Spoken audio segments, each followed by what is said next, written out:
Hoje eu vou falar um pouco sobre um assunto de PCLD, que quer dizer perdas estimadas em crédito de liquidação duvidosa.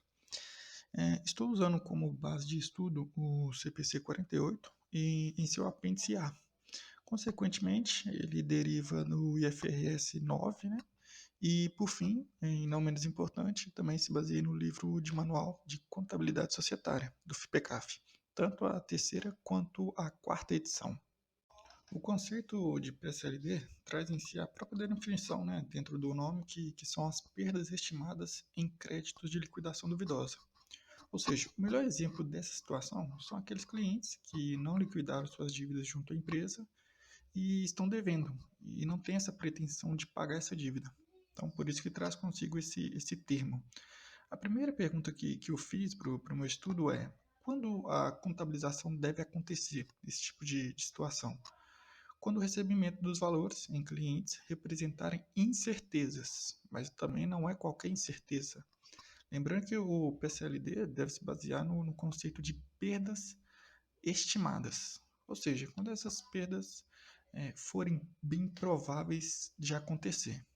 A segunda pergunta que eu trouxe no meu estudo também se baseou na seguinte questão: quais as condições e os prazos de contabilizar essa PCLD?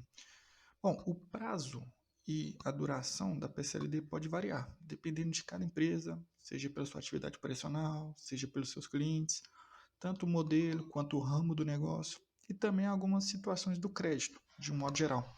E também tem a própria conjuntura econômica do país no momento desses créditos. Então, tudo isso tem que ser levado em conta. E desmembrando essas condições, a primeira condição é, por exemplo, a atividade operacional de uma empresa. O tratamento e o critério dessas perdas estimadas podem variar de uma empresa, por exemplo, que vende autopeças, seja de carro ou de moto, de uma empresa que presta serviço de engenharia. Os nichos são diferentes e por conta disso, essa estimativa também vai observar essa diferença de mercado, tá? E a segunda condição que eu trouxe aqui também é a situação do crédito. O que é isso?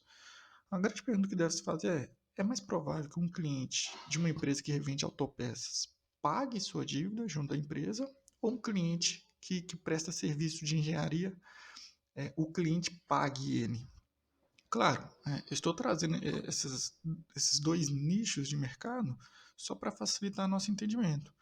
Mas acredito, pelo menos ao meu ver, que o ramo de autopeças aconteça com mais frequência do que no ramo de engenharia, do cliente não pagar, não liquidar sua dívida junto à empresa. Tá? A outra condição dentro da definição também é a atual conjuntura econômica do país. O que é isso? Por exemplo, se a economia está péssima e se há baixo nível de empregabilidade no país, por exemplo, consequentemente, os recebimentos dessas vendas, desses serviços prestados, sofrerão esse impacto. Então, isso tem que ser levado em conta também quando a gente for fazer essa análise crítica sobre o PCLD. E sobre todas essas condições que eu trouxe aqui, devemos nos pautar nos relatórios dos setores financeiros, como, por exemplo, setor de vendas, de crédito e cobranças, porque isso tem que ser fundamentado. Não é apenas um achismo. Tudo no contábil e na contabilidade tem que ser fundamentado. E aí, às vezes, precisamos de outros setores para fundamentar essa reclassificação contábil. O terceiro tópico que eu trouxe aqui foram os prazos dessas estimativas. E eles são separados, mais comumente, em três grupos. Tá? O primeiro grupo sempre observa aquele cliente que passa mais de um ano sem liquidar a dívida. Então, nesse primeiro grupo, tem grande possibilidade dele não liquidar a dívida com a empresa. E, por conta disso, deve ser evidenciado na movimentação e na conta contábil de PCLD. Então, esse primeiro grupo, ele é quase certeza de que o cliente não vai liquidar essa dívida com a empresa. Tá? E o segundo grupo, estou aqui me pautando tanto pelo FIPECAF, né, o livro de FIPECAF, e ele traz ao segundo grupo como aquele cliente que fica inadimplente entre 180 dias ao ano, ou seja, 6 meses a um ano. Nesse grupo, já há indícios que o cliente não tem a intenção de liquidar a dívida com a empresa.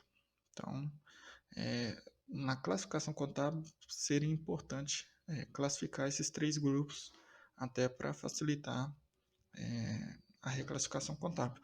E por último, quando o cliente ficar entre 90 e 180 dias, ou seja, de 3 meses a 6 meses. Então, nesse caso, é uma estimativa ponderada de que o cliente não tem a intenção de quitar a sua dívida. Então, é uma escadinha. O último grupo tem a possibilidade, mas não tão efetiva. O segundo, já forte indício de que não vai quitar a dívida. E o terceiro, ou o primeiro, na verdade, ele é bem certo que o cliente não vai pagar a dívida junto à empresa. E lembrando que todos esses prazos têm que ser trabalhados com o viés da atividade operacional, que eu expliquei um pouco atrás, o ramo de atuação da empresa e também o nicho dessa atividade, como ela lida com essa liquidação de suas dívidas, tá? A terceira pergunta que eu trouxe foi: qual a necessidade e a importância de se levantar esse PCLD, essas perdas estimadas em créditos de liquidação duvidosa? A ideia e importância é de apresentar a estimativa do valor recuperável ou recebível de clientes ou de créditos e trazer esses valores de modo fidedigno e realistas aos usuários da contabilidade e também aos usuários externos, né, os stakeholders.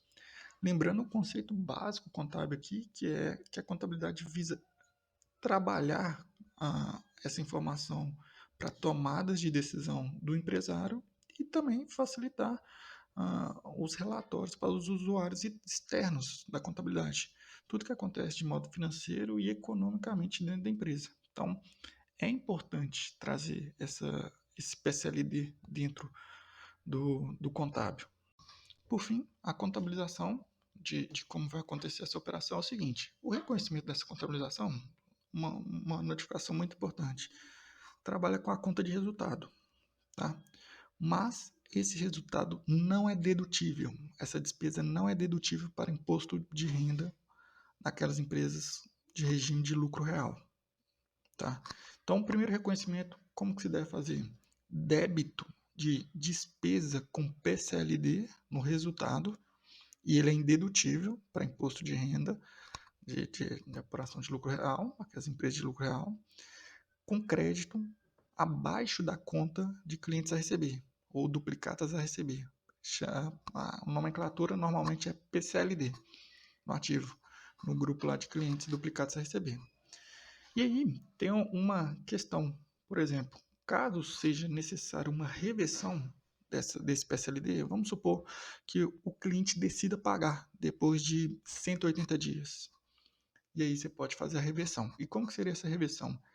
Débito em PCLD, no ativo, com crédito em receita de reversão da PCLD. É como se você estivesse zerando o resultado e baixando essa conta de PCLD lá no ativo. E tem um terceiro caso. Caso a empresa, por exemplo, tenha esgotado toda a possibilidade de recebimento, seja por recuperação judicial, seja falência da empresa, e aí a gente efetiva esse PCLD. Como? Debitando a PCLD e creditando clientes a receber, duplicatas a receber. Porque, a princípio, a ideia do PCLD é ter uma conta redutora dentro do grupo de clientes. Só que foi efetivado, a partir do momento que foi efetivado que não vai receber mais esse título, essa duplicata, esse cliente, devemos baixar diretamente de clientes a receber. Então, é débito ativo na conta redutora, né, PCLD, e crédito em clientes a receber ou duplicados a receber. E uma observação importante, né, nesse último item 3 aí, esse último item que eu trouxe, essa movimentação é apenas entre ativos, tá, pessoal? A operação reconhecendo a despesa do resultado já havia sido feito lá no primeiro momento, no primeiro reconhecimento. Então, esse último item que eu falei só vai transitar entre ativos, tá? Mas vamos supor também que baixou essa conta de clientes a receber. E aí o cliente, depois de 2 anos, ele decida pagar essa dívida. Depois de tudo esgotado, o cliente fala, não, vou pagar, eu acho que é justo pagar, fiquei devendo e tudo, e pague. E aí normalmente vai entrar em banco, você vai debitar banco ou caixa, normalmente é banco, e o crédito não vai ser mais em clientes. O crédito vai ser direto lá na receita, no resultado. porque essa conta já foi baixada do ativo. Então, são esses critérios que devem ser observados na hora de contabilizar o PCLD, tá? Então, basicamente é isso, pessoal. Trouxe esse estudo só para, não sei, talvez alguém se interesse por como contabilizar, como funciona a lógica dessa estimativa, né, de perda com crédito de liquidação duvidosa. E eu levantei esse estudo para facilitar também meu entendimento e aproveitei e postei tanto no blog quanto decidi fazer um áudio para facilitar quem tem interesse em aprender um pouco sobre a lógica contábil nesses casos.